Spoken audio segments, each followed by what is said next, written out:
सुदर्शन चक्र धार्मिक पुराण कथाओं के अनुसार सबसे विनाशक हथियारों से एक है। भगवान श्री कृष्ण के सुदर्शन चक्र से जुड़ी कई कहानियां पुराणों में मिलती है। श्री कृष्ण का सुदर्शन चक्र सबसे पहले भगवान श्री विष्णु के पास था। जैसे कि हम सभी ने जानते हैं, श्री कृष्ण भगवान विष्णु के 8वें अवतार थे। भगवान विष्णु के पास से ये चक्र श्री कृष्ण के पास पहुंचा था। सुदर्शन चक्र के बारे में भगवत पुराण में वर्णित है कि ये चक्र किसी भी खोए हुए वस्तु को खोज लाने में सक्षम था। वही उसे सबसे अधिक विध्वंस माना जाता था। इसे भगवान श्री कृष्ण द्वारा क्रोधित होने पर पापी को संहार करने के लिए उपयोग किया जाता था। लेकिन क्या हुआ, जब श्री कृष्ण को अपने सुदर्शन चक्र पर अभिमान हुआ, उन्होंने हनुमान जी को रोकने के कई कोशिश की। उसके बाद क्या परिणाम हुआ, तो आइए जानते हैं इसी वीडियो में। वीडियो शुरू करने से पहले सभी कृष्ण और हनुमान भक्त कमेंट बॉक्स में जय श्री कृष्ण और जय बजरंगबली लिखिएगा। तो धार्मिक कहानी इस प्रकार थी।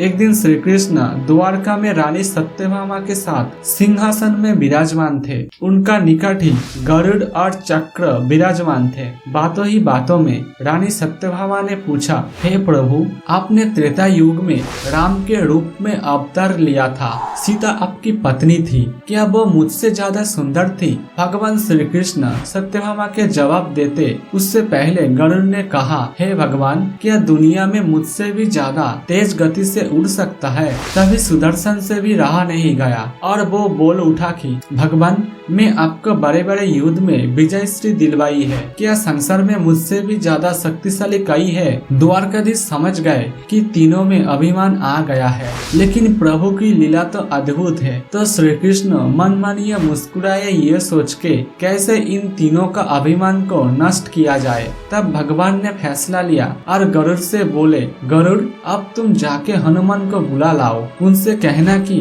भगवान राम माता सीता के साथ उनका प्रतीक्षा कर रहे हैं। गरुड़ भगवान के आज्ञा लेकर हनुमान को बुला लाने के उड़ चले। इधर श्री कृष्ण ने सत्यभामा को कहा, देवी, आप सीता के रूप में तैयार हो जाइए। और श्री कृष्ण ने स्वयं राम का रूप धारण कर लिया। उसके बाद सुदर्शन चक्र को आज्ञा देते हुए कहा कि तुम महल के प्रवेश द्वार में पहरा दो और ध्यान रहे कि मेरे आज्ञा के बिना महल में कोई प्रवेश करने न पाए। सुदर्शन चक्र ने कहा, जो आज्ञा भगवान। और भगवान के आज्ञा पाकर सुदर्शन चक्र महल के प्रवेश द्वार में तैनात हो गए। गरुड़ ने हनुमान के पास पहुंचकर हनुमान को बोला, हे वानर श्रेष्ठ, भगवान राम और माता सीता आपसे मिलने के लिए द्वारका पधारे हैं। आपको बुला लाने को आज्ञा है। आप मेरे साथ चलिए, मैं आपको मेरे पीठ पर बिठा के शीघ्र ही वहाँ पर ले जाऊंगा। हनुमान जी ने उनको बोला, तुम जाओ, मैं आता हूँ।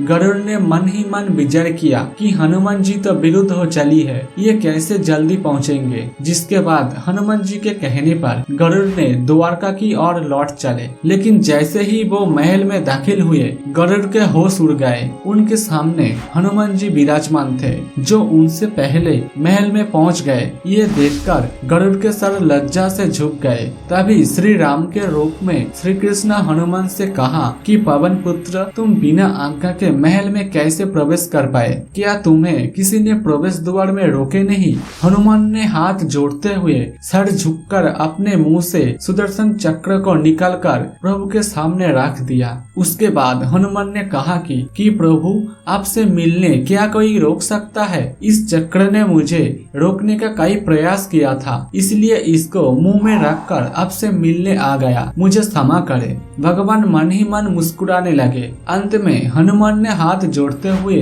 प्रभु को कहा, हे प्रभु, मैं आपको तो पहचानता हूँ। आप इस श्री कृष्ण के रूप में मेरे राम है, लेकिन आपने आज माता सीता के स्थान पर किस दासी को इतना सम्मान दे दिया कि अपने साथ सिंहासन पर विराजमान है। और ये सुनते ही सत्यभामा का अहंकार चूर चूर हो गया। रानी सत्यभामा, सुदर्शन चक्र और गरुड़, इन तीनों का गर्व चूर चूर हो गया था। इसके बाद तीनों ने भगवान श्री कृष्ण का लीला समझ गए। तीनों के आंखों से आंसू बहने लगे और वो भगवान के चरणों में झुक गए। भगवान ने अपने भक्त के अहंकार को अपने भक्त हनुमान द्वारा दूर किया। अद्भुत लीला है प्रभु की। इतना ही नहीं, बजरंगबली ने बहुत सी लोगों का घमंड तोड़ा है। इसीलिए कभी भी अपने ऊपर घमंड करना नहीं चाहिए। चाहिए, क्योंकि हमसे ज्यादा कई और बलशाली या बेहतर हो सकता है। सच्चे बजरंग बली के भक्त बस भक्ति और समाज सेवा के साथ साथ धन की रक्षा करते हैं, उस पर अभिमान नहीं। सच्चे हनुमान के भक्त कमेंट बॉक्स में जय बजरंग बली लिखिएगा। आज के वीडियो में बस इतना ही। वीडियो पसंद आए तो वीडियो को एक लाइक करना और हमारे चैनल पे नया आए हैं तो चैनल को सब्सक्राइब करके रखिएगा ऐसे ही कथाएं जानने के लिए। धन्यवाद।